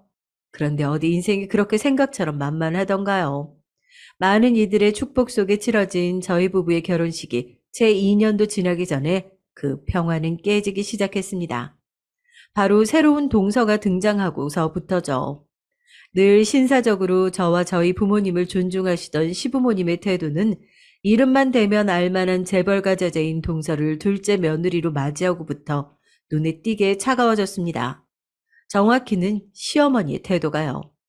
사실 나중에 들어보니 저와 남편이 1년간의 약속된 연애를 할 때도 시아버지께서 적극적으로 밀어주신 것이지 시어머니는 굉장히 불쾌해하셨다고 해요. 자기 아들이 뭐가 부족해서 1년의 시간을 테스트를 받아야 하냐면서요. 하지만 시아버지가 이미 마음의 결정을 하시고 허락을 하신 상황이라 시어머니는 아무 말 못하고 뒤에서 툴툴대시기만 했다고 합니다. 그러다가 맞이한 둘째 며느리 재벌집 동서의 등장에 그동안 눌러왔던 시어머니의 저에 대한 불만이 점점 겉으로 표현되기 시작했어요. 예, 첫째 아가. 이번에 우리 성태랑 결혼할 처자는 너희 집과는 비교도 안 될 귀한 집 자식이야. 너가 손윗동서라고 해녀 갑질이라도 할라 치면 내가 가만 안 둘 테니까 그리 알거라. 아니, 제가 언제 손 아래 동서 들어오면 괴롭힐 거라고 예고라도 했나요? 매번 시아버지가 옆에 계셔서 저에 대한 불만을 제대로 표현하지 못하던 시어머니가 유력 가문에서 둘째 며느리를 맞이한다고 하니 곧바로 돌변해서 저를 손 아랫사람에게 갑질하는 형님처럼 취급하시는 모습을 보면서 매우 불쾌했습니다.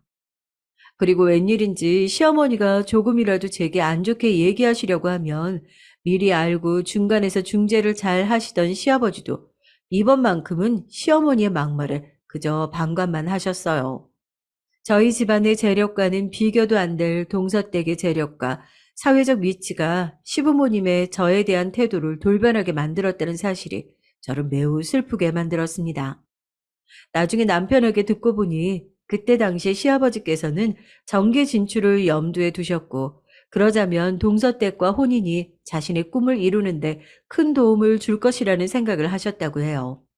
그래서 어떻게든 동서댁의 심기를 건드리지 않기 위해 눈치를 보고 계셨고, 항상 저와 시어머니 사이에서 해주셨던 방패막이 역할도 더 이상 하실 수 없었던 거죠.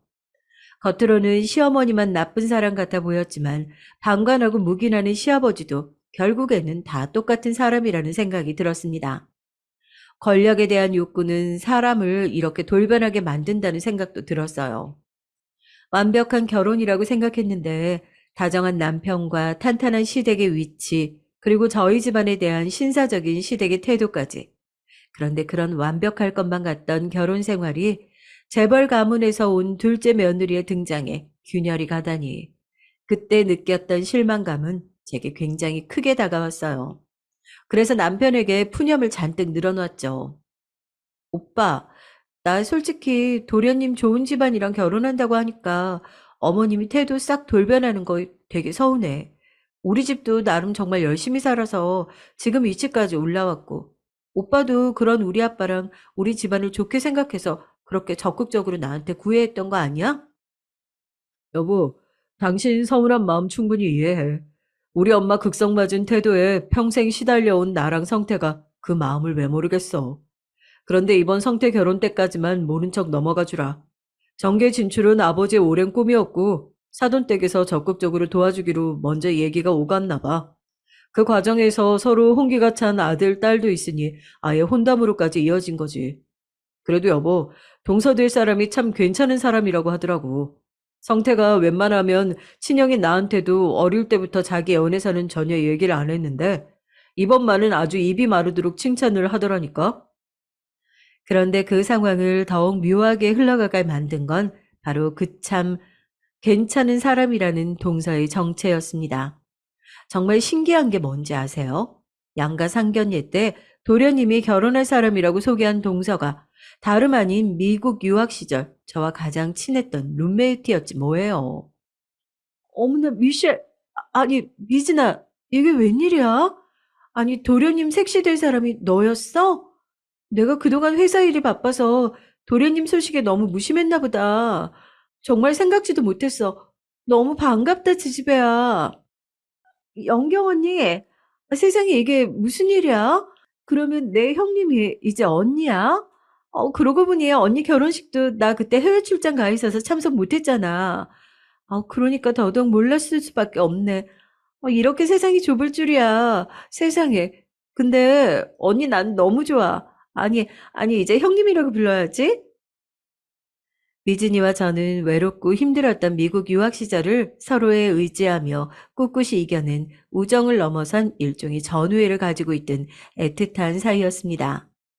귀국 후 저는 저대로 새로 입사한 회사에 적응하느라, 미진이는 가업을 물려받는 일환으로 가문의 계열사 대표이사로 일하느라 각자 바빠서 1년에 겨우 한두 번 안부를 묻는 정도여서 너무나 아쉬웠는데, 이렇게 형님과 동서로 마주하다니 그때까지만 해도 저는 너무나 기뻤습니다. 흠잡을 데 없던 결혼 생활에 가장 친한 친구였던 미진이까지 동서로 들어오니 마치 온 세상이 힘을 모아 저의 인생을 축복해주는 것만 같았어요. 하지만 그런 저의 기대는 미진이가 서방님과 결혼한 이후 처음 맞는 명절에 산산이 깨지고 말았습니다. 본격적으로 시어머니의 동서에 대한 편애와 비교가 시작되었거든요. 하루는 매해 열리는 기업인들의 장학 후원 행사에서 시아버지가 초대된 적이 있어요. 저희 부부와 서방님 부부도 그 자리에 함께 참석을 했죠. 아무래도 기업인들의 행사다 보니까 유명 기업인들이 많이 보였어요. 그런데 공식 행사를 마치고 연회 시간에 시어머니가 그간 친분이 있던 기업가 부부에게 가족들을 소개하는데, 제가 버젓이 뒤에 있는데도 이 아이가 우리 둘째 며느리예요. 아시죠? 가업을 물려받으려고 벌써부터 경영 수업을 받고 있어요. 아주 우리 집안의 보물이에요, 보물. 하면서 동서만 딱 소개하는 게 아니겠어요? 근데 한 번만 그러는 게 아니고 만나는 사람마다 우리 둘째 며느리가 어느 기업 딸내미라는 둥, 우리 둘째 며느리가 운영하는 회사가 벌써 업계에서 선두를 차지하고 있다는 둥, 제 소개는 단 한 번도 안 하고 동서만 실컷 소개와 자랑을 하셨어요. 저는 그렇게 병품 취급 당하는 게 굉장히 기분이 나빴습니다. 동서도 그런 제 눈치를 보며 좌불안석이었죠. 동서는 잠시 여유가 생겼을 때 제 옆으로 와서 조용히 얘기했습니다. 언니, 오늘 자리 많이 불편했지? 내가 다 미안해진다. 아주버님한테 말씀드려서 우리끼리라도 먼저 집에 가자. 나도 남편한테 지금 가서 얘기해 놓을게. 아니야, 미진아. 사실 내가 기분이 좋을 순 없지. 그런데 지금 어머님 저리 신나서 금방이라도 너 업어주시기라도 할 기세인데 네가 지금 여기서 자리를 떠나버리면 아버님, 어머님 체면이 뭐가 되겠어. 아버님 공천 관련해서도 중요한 자리라며. 그냥 우리가 먼저 갈 테니까 너희는 자리 지키고 있어. 그리고 너도 알다시피 이 언니, 아니, 네 형님 어디 가서 절대 안 꿀리는 사람이다. 어머님이 지금 아버님 공천에만 혈안이 돼서 너희 집안 영향력만 믿고 저러고 다니시는데 나 그 정도로 안 무너져. 그러니까 너 언니한테 절대 미안해하지 마. 알겠지? 알지. 내가 제일 잘 알지. 내가 누구한테 세상 사는 법을 배웠는데? 세상 물정 하나도 모르던 공주님이었던 내가 홀로 외로이 유학길에 올랐을 때 언니 덕분에 나 살아남은 거잖아. 언니는 내가 제일 존경하는 경영 리더이면서 친한 언니나 형님을 넘어서서 가족이지, 가족. 그럼 조심해서 들어가. 언니, 사랑해. 시어머니의 저를 무시하는 태도에 정말 화가 머리끝까지 차오를 정도로 기분이 나빴지만 그래도 친동생이나 다름없는 동서가 단 한 번을 의스대지 않고 제 입장에서 늘 먼저 위로해 주었기에 저는 항상 그런 상황을 잘 이겨낼 수 있었습니다. 그런데 제가 가만히 참고 있으니까 진짜 가만히로 보였는지 시어머니가 노골적으로 저는 무시하고 동서는 축혀 세우는 행태가 계속해서 점점 더 심해졌어요. 저만 빼고서 중요한 행사에 동서만 데리고 가는가 하면 가끔은 일부러 저를 불러서 심부름을 시켜 동서에게 줄 선물을 이것저것 갖다 주도록 시켰습니다. 아마도 저에게 이런 일을 시킴으로써 이 집안의 힘이 첫째 며느리인 제가 아닌 둘째 며느리인 동서에게 있다는 것을 인지시켜 주려는 행동으로 보였어요. 동서가 그런 분위기를 미리 감지하고 중간에서 눈치껏 저를 배려해서 따로 저에게 받으러 오거나 하긴 했지만 저는 시어머님의 그런 태도가 무례함을 넘어서서 유치하다고까지 생각이 들었습니다. 제일 괴로웠던 건 둘도 없는 절친인 동서와 계속해서 그 불편하고 껄끄러운 감정으로 엮여야만 했다는 거예요. 저는 괜히 시어머니 때문에 돈독했던 저와 동서의 사이가 멀어질까 가장 두려웠습니다. 동서 역시 마찬가지였고요. 언니, 우리 이러다 괜히 우리 사이 틀어지는 거 아니지? 왜 사람 마음이 그럴 수 있잖아. 나에 대해선 별다른 앙금이 없더라도 시어머니가 계속해서 나를 매개로 언니한테 불편한 감정을 심어주면 그 매개인 나에 대해 한 번쯤은 안 좋은 감정이 생길 수도 있잖아. 여자애들 질투하는 마음이 되게 그러하듯이 말이야. 난 그게 제일 두려워, 언니. 언니도 짐작하겠지만 재벌과 딸로 산다는 거 정말 외로운 인생이야. 나한테 다가오는 모든 사람은 나 자체가 아닌 우리 집안의 배경과 타이틀만 보고 다가와. 나 살면서 내 모습 있는 그대로 그 자체로 가까워진 사람은 진짜 몇 안 되는데 그 중에 한 명이 언니야. 나 그런 언니를 이런 시댁 갈등 때문에 잃고 싶지 않아. 언니, 그동안 혹시라도 나한테 미워하는 마음 생긴 거 아니지? 동서가 그렇게 눈시울을 붉히면서 자신의 속내를 털어놓는데 저는 가슴이 찢어졌습니다. 미진아, 그게 무슨 섭섭한 소리야. 내가 왜 널 미워해. 너의 마음이 정확히 나의 마음과 같아. 나도 어쩌면 핏줄보다 더 소중한 너를 주변에서 흔들어대는 사람들 때문에 잃고 싶지 않아. 우리만 휘둘리지 않고 꿋꿋이 버티면 우리 사이는 결코 변할 일 없을 거야. 우리는 동서지간이기 전에 가장 친한 친구잖아. 울지 마, 미진아. 동서 보고 울지 말라던 제가 어느새 더 눈물이 흘러나와 저희 둘은 서로 부둥켜 안고 그렇게 한참을 울었습니다. 그러던 어느 날 큰 사건이 하나 터지고 말았어요. 시어머님이 그동안 친분을 쌓아오던 기업가 및 정계와 연줄이 있는 집안 사모님들과의 만찬 자리를 열었는데 저와 동서가 그 자리에 참석을 하게 됐어요. 저희가 얼굴 마담으로 참석해서 다른 사모님들에게 눈도장을 찍고 인맥을 만들어 두라는 시어머님의 지시였습니다. 그 자리의 목적은 역시 시아버지의 정계 진출의 밑거름을 만들기 위한 자리였죠. 시어머님이 웬일로 그런 중요한 자리에 저까지 얼굴 마담으로 부르나 싶었는데 아니나 다를까 진정한 얼굴 마담은 재벌가 자제인 동서 하나뿐이었고 저에게는 도착하자마자 이런저런 허드렛 일을 시키기 시작했어요. 연회장의 출장 뷔페 업체 매니저에게 저를 끌고 가서는 얘가 오늘 행사 전부 알아서 세팅할 거니까 궁금한 거 있으면 얘한테 물어보세요. 너도 오늘 행사 중요한 자리인 거 아니까 한 채 쉴 수 있으면 안 된다. 알았지? 저는 신데렐라가 된 심정으로 불쾌한 마음을 한가득 안고서 시어머니의 그 위대하고 존엄한 자리에 허드렛 일꾼이 되어 소처럼 일했습니다. 막상 제 식사는 제대로 하지도 못했고요. 동서 역시 자신의 식사는 하는 둥 마는 둥 하고 이 테이블 저 테이블 시어머니 손에 이끌려 다니면서 유력한 집안 사모님들에게 인사하느라 정신이 없었습니다. 그렇게 연회 자리가 한창일 무렵 시어머니는 동서에게 잠시 못다한 식사를 마저 하자고 하더니 저를 불렀어요. 예, 네 동서 아직 식사도 제대로 못했으니까 상 하나 제대로 차려오거라. 얘가 또 보기와는 다르게 소박해서 삼겹살 제일 좋아하는 거 알지? 그것도 좀 구워서 내어오고. 아, 어머님, 제가 형님이랑 같이 가서 어머님 상까지 차려올게요. 여기 조금만 계세요. 아하, 귀한 집도 아니며 어째 그런 일을 하려고 하실까? 얼른 여기 다시 앉아. 오늘의 얼굴 마담이 자리를 비우면 어떡해? 동서는 당황해하며 제 눈치를 봤지만 저는 괜찮다는 눈빛을 보내고 조용히 다시 부엌으로 들어가서 동서와 시어머니가 먹을 저녁상을 차렸습니다. 시어머니가 말했듯 동서는 재벌가에서 자란 것과는 어울리지 않게 제일 좋아하는 음식이 삼겹살이었어요. 매일 밤낮 없이 일하느라 바빴던 동서의 아버지가 어릴 때 딱 한 번 캠핑장을 데려가서 삼겹살을 구워주신 적이 있는데 그 삼겹살이 이제껏 평생 먹어본 음식 중에 제일 맛있었다고 했어요.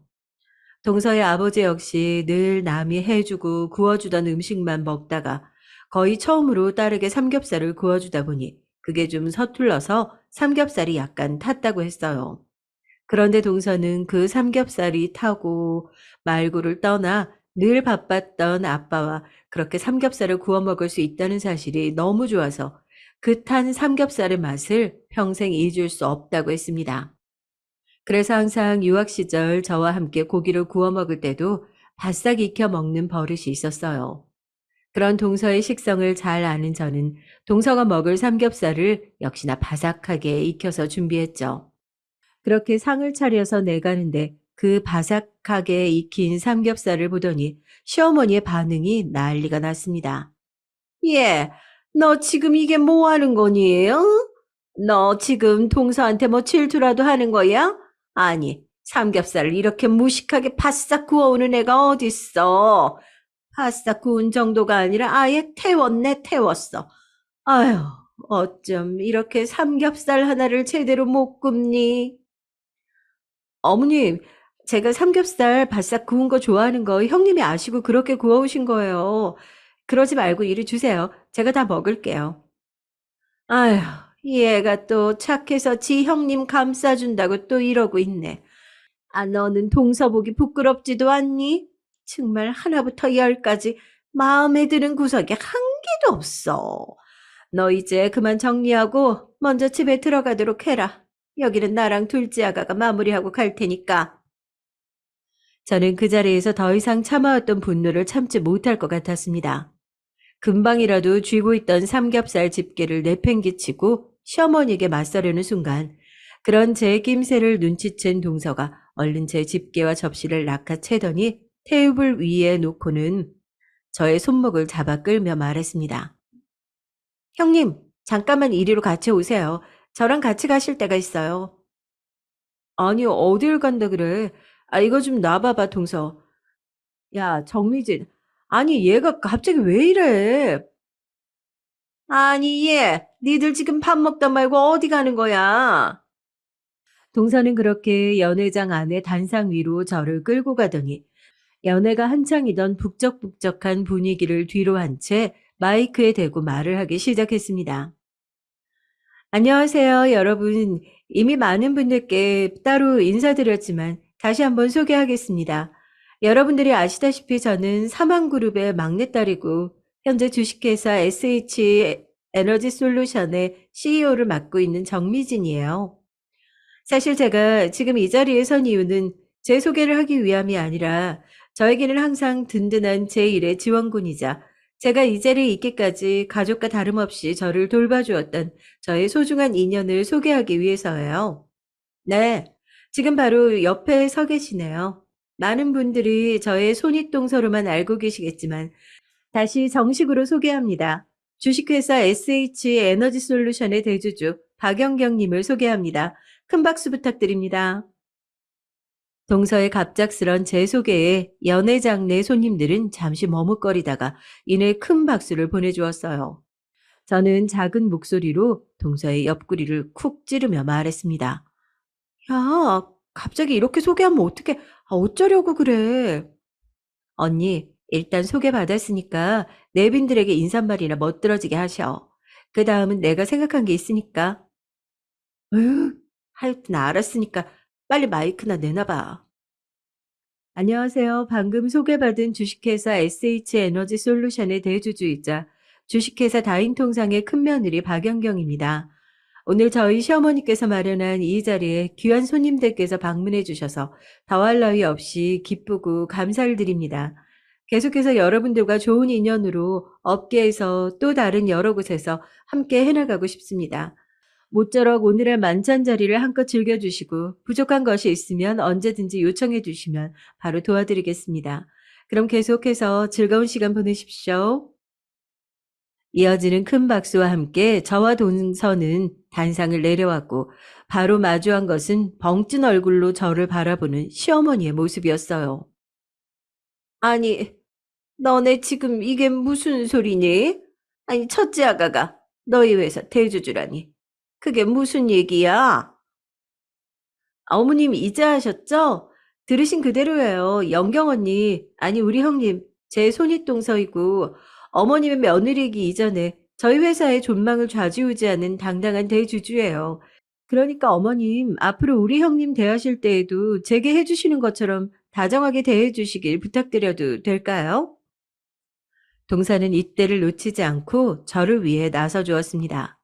제가 없었으면 오늘날의 자신도 없었다며 그간 시어머니가 매번 저보다 자신을 편애하는 모습을 볼 때마다 정작 자기 자신이 더 불편했다는 말도 덧붙이면서요. 동서는 그렇게 언제고 저의 정체를 밝히면서 꼭 이 부분을 시어머니께 말씀드리고 싶었는데 오늘이 딱 적기인 것을 직감했다고 합니다.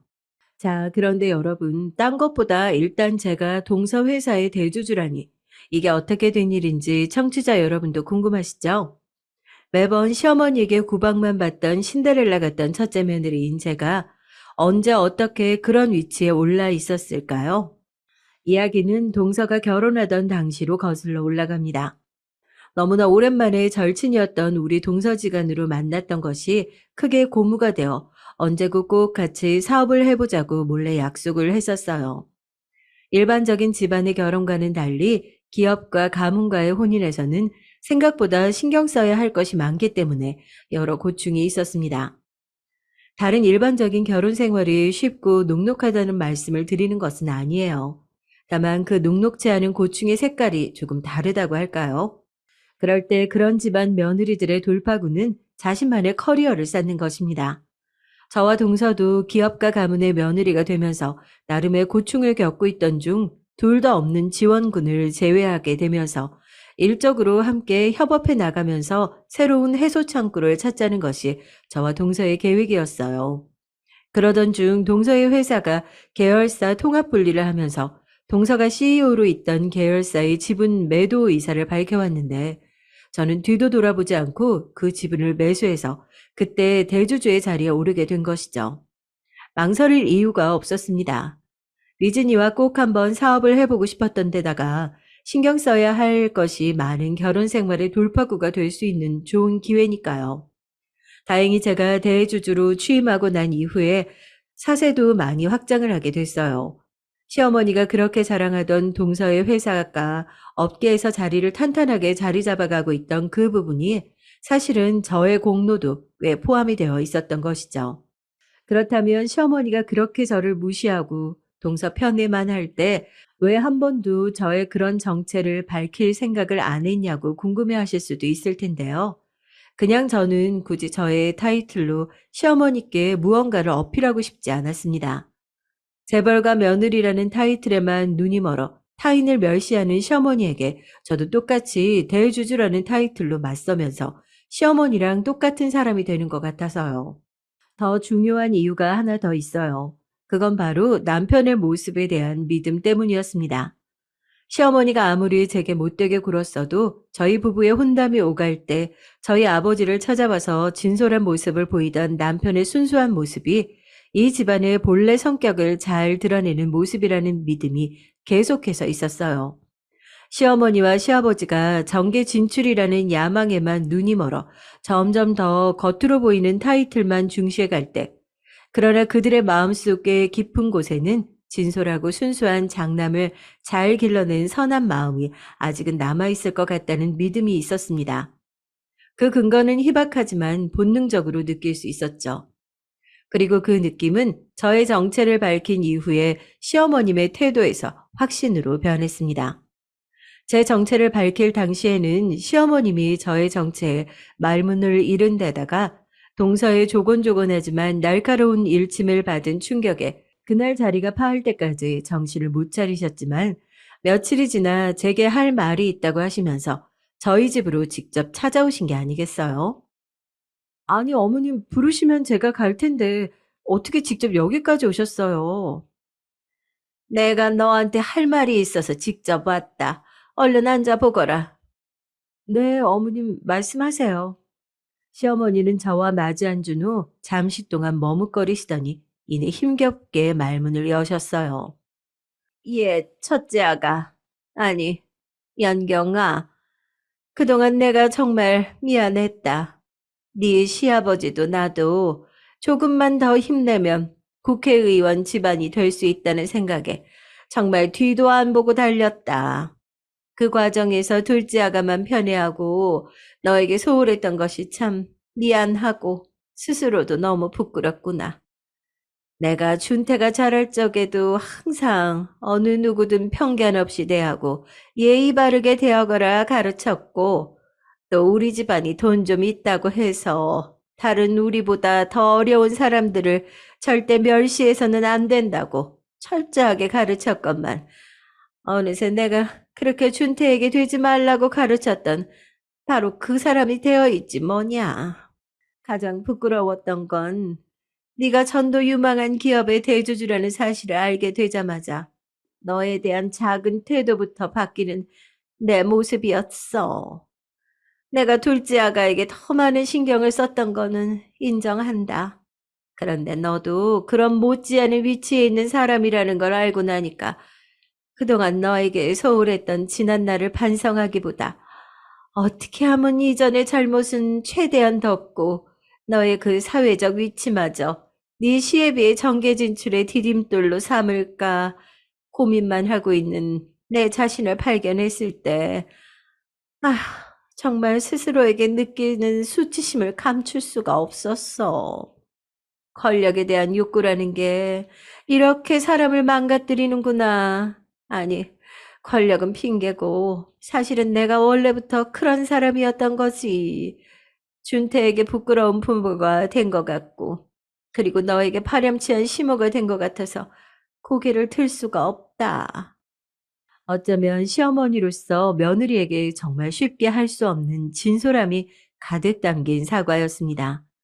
마치 제 남편이 저희 아빠에게 처음 보여줬던 그 모습처럼요. 그때 저는 이 집안에 대해 내가 신라같이 가지고 있던 믿음이 틀리지 않았구나 하는 생각이 들었어요. 솔직히 동서만 편애하는 어머님 모습에 섭섭하지 않다고 하면 거짓말일 거예요. 하지만 저는 사람은 누구나 다 속을 들여다보면 그렇게 행동할 수밖에 없는 이유가 있다고 생각합니다. 그것이 사회적, 법적, 도덕적 기준에서 크게 어긋나면 안 되는 거겠지만 시어머니가 가졌던 그 마음을 저도 어느 정도는 이해할 수 있었어요. 무엇보다 동서가 중간에서 너무 잘 중재해 주었기 때문에 시어머니에 대한 미움이 생기려다가도 조금 더 이해해보자 하는 쪽으로 마음을 돌릴 수 있게 되었죠. 아니에요, 어머님. 저는 어머님 마음 다 이해할 수 있어요. 저는 다른 무엇보다도 앞으로는 저나 동서나 며느리로서 동등하게 존중해 주시기만 한다면 앞서 서운하게 하셨던 것들 다 이해할 수 있어요. 제가 이 말을 한 것은 첫째 며느리로서의 저의 권리 주장만을 내세운 것이 아니라 항상 재벌가 딸이라는 타이틀이 하나의 족쇄가 되어왔던 리즈니를 위한 말이기도 했어요. 앞서 동서가 말했던 것처럼 동서의 인생도 동서 자신의 본 모습보다는 늘 자신을 둘러싼 집안과 가업의 타이틀만 보고 다가오는 사람들로 가득했던 인생을 살아왔기에 동서가 재벌가 며느리라는 타이틀보다는 평범한 한 집안의 며느리로 존중받기를 원했거든요. 그런 제 마음이 시어머니에게도 잘 전달이 되었었나 봅니다. 정말 둘째 아가랑 어쩜 그렇게 똑같은 말을 하니? 사실 그동안 둘째 아가가 어쩜 그렇게 네 칭찬을 많이 하고 또 너의 본 모습 그 자체로 제발 받아들여 달라고 수도 없이 얘기했는데 그때는 그게 귀에 들어오지도 않았다.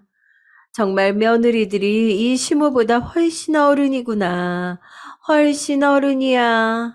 아휴, 내가 정말 다시 한번 부끄럽고 미안하다. 큰절이라도 올리고 싶네. 저는 시어머니의 그런 진실된 모습을 마주하면서 제 남편이 가진 착한 심성처럼 언젠가는 시어머니도 본연의 인간성을 회복하고 저를 한 사람의 며느리로서 있는 그대로 받아주실 거라는 믿음이 틀리지 않았다는 것을 확신할 수 있었죠. 시어머니는 그런 저의 말을 듣고는 자신이 정말 복받은 사람이라며 우리 집안이 며느리들을 정말 잘 들였다고 기쁨의 눈물을 흘리셨습니다. 점점 새 속에 찌들어가는 당신을 돌이켜 세운 고마운 존재라고 하시면서요.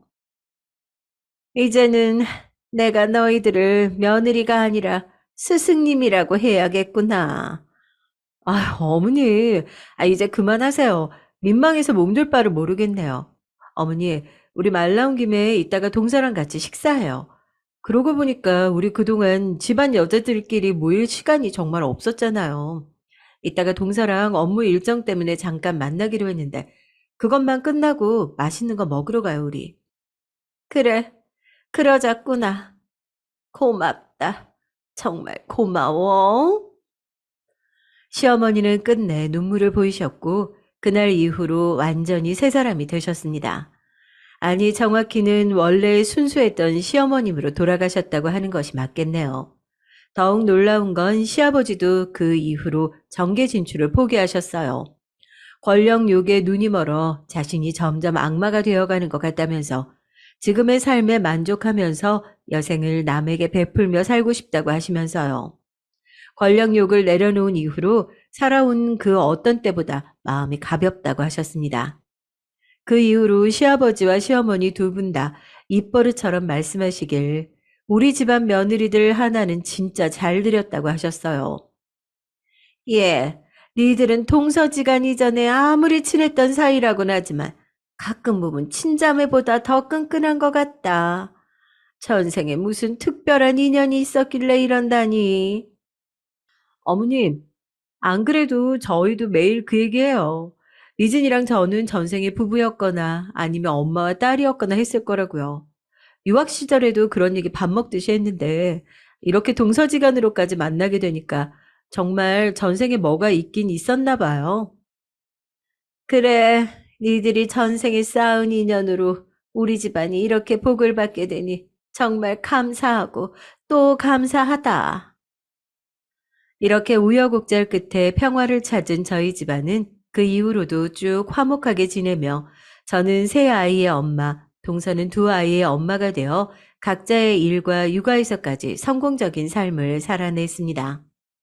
저와 동서가 업계에서 점점 입지가 굳어질수록 심심찮게 정계 진출에 대한 제의가 들어왔지만 저희는 모두 거절했어요.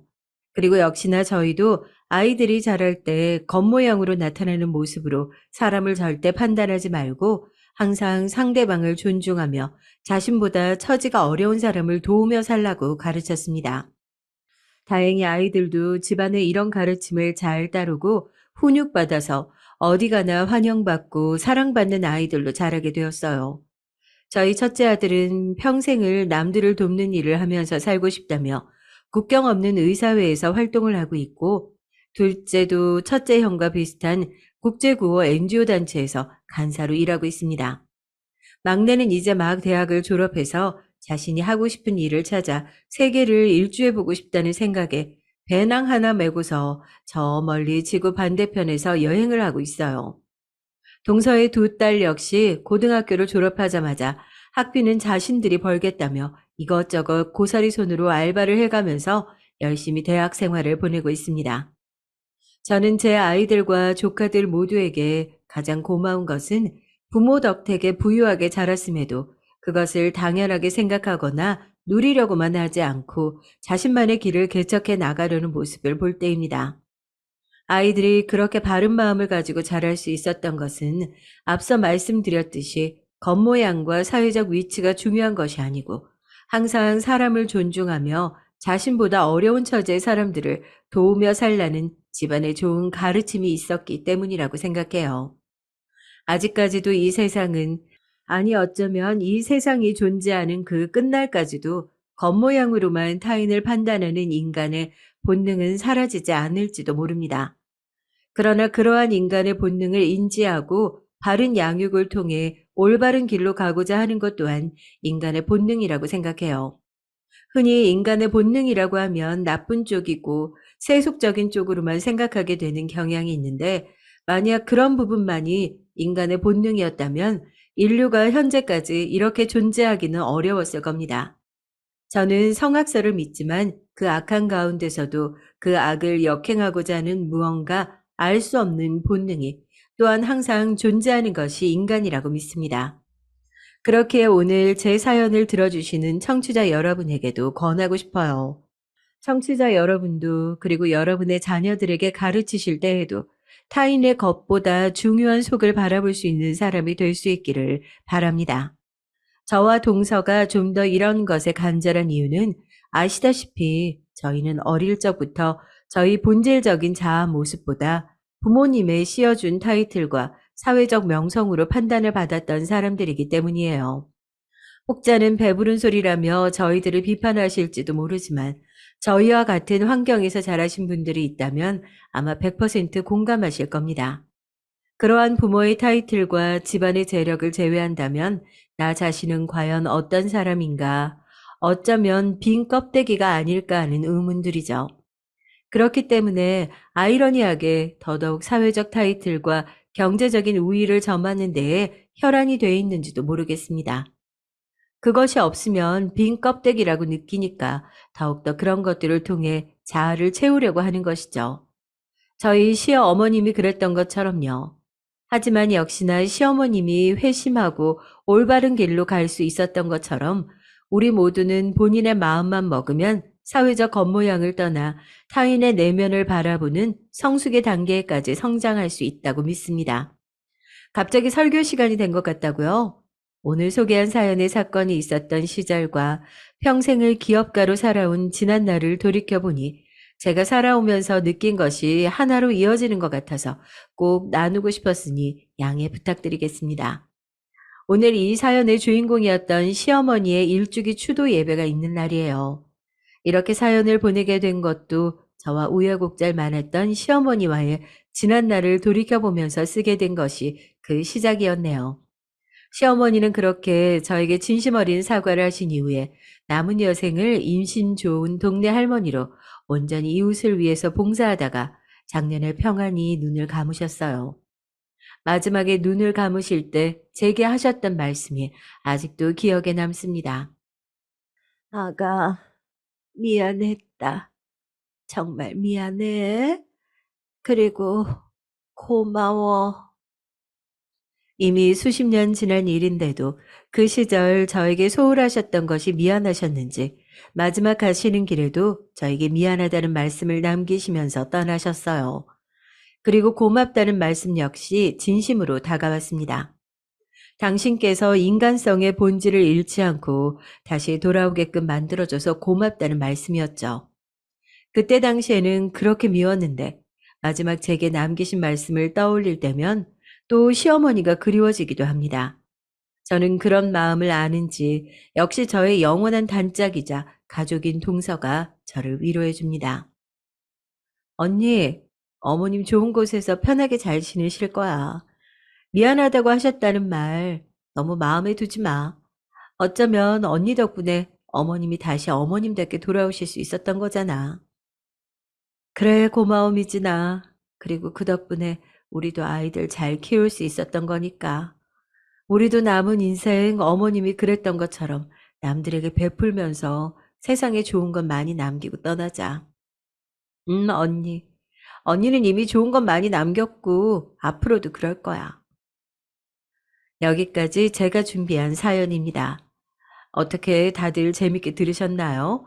제가 사연의 재미를 더하고자 초반에 시어머니의 못된 부분만 강조했던 부분이 좀 느껴지셨을 겁니다. 하지만 더욱더 그렇게 표현했던 것은 그런 사람도 인간성의 본질을 잃지 않는다면 얼마든지 다시 좋은 방향으로 흘러갈 수 있다는 것을 표현하고 싶었기 때문이에요.